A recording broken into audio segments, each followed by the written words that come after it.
Jin, the oldest member of K-pop sensation BTS, will be an Olympic torchbearer at the Paris Games, representing South Korea. Having recently completed his mandatory military service, Jin aims to convey messages of harmony and peace through his participation. The torch relay, which started in April, will see Jin carry the flame through various historic sites in France. Jin's other bandmates are currently serving their own military duties, demonstrating their dedication to their country. A Chinese private space company, Tianbing Aerospace Technology, experienced a major setback on Sunday when its Tianlong-3 rocket accidentally launched during a test. The rocket's first-stage power system malfunctioned, causing a structural failure and leading to an uncontrolled launch. The rocket crashed into a nearby mountainside, resulting in a dramatic fireball explosion. Thankfully, no injuries were reported. The Tianlong-3 was designed to be a powerful and reusable rocket, capable of delivering satellites to orbit.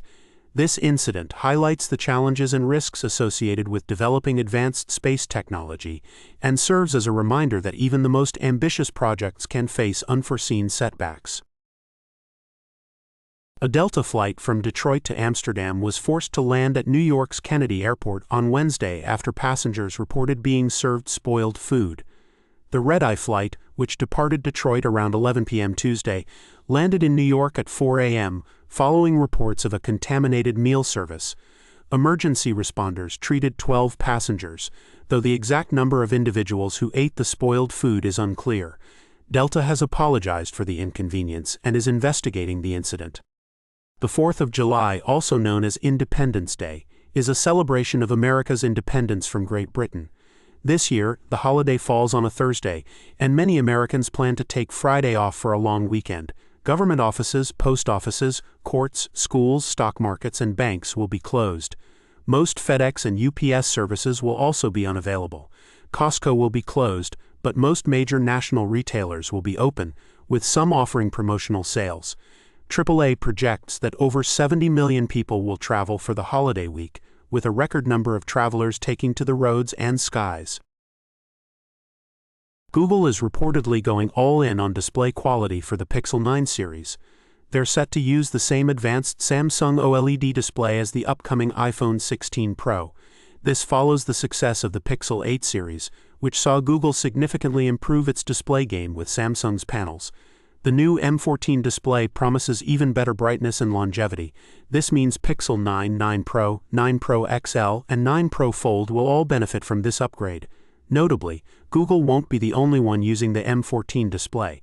Apple is expected to use it in their iPhone 16 Pro models as well. Google is planning to launch the Pixel 9 series on August 13th, much earlier than usual, while Apple's iPhone 16 launch is expected in September. Get ready for an amazing celestial show this July in New York City. The Summer Triangle, made up of 3 bright stars, will dominate the night sky. You can also spot planets like Mars, Saturn, and Jupiter, and even witness 2 meteor showers, the Southern Delta Aquariids and the Perseids. Don't forget to look for the Milky Way, especially towards the end of the month. It's a breathtaking sight. For a closer look at these celestial wonders, consider attending a free public viewing hosted by the Amateur Astronomers Association. The Manhattan District Attorney's Office has agreed to delay Donald Trump's sentencing, set for July 11th, to allow time for Trump's legal team to file a motion seeking to set aside his conviction based on the recent Supreme Court ruling on presidential immunity. Trump's legal team argues that the Supreme Court's ruling supports their claim that evidence regarding Trump's official acts should not have been presented at trial. Therefore, the jury's guilty verdict should be overturned. The DA, while disagreeing with Trump's arguments, is allowing him to file his motion and has requested a deadline of July 24th to respond. This comes after Trump became the first former U.S. president to be convicted of a felony in May, facing 34 counts of falsifying business records in his hush-money criminal trial. The United States has pledged another $2.3 billion in security assistance for Ukraine, including anti-tank weapons, interceptors, and munitions for Patriot and other air defense systems.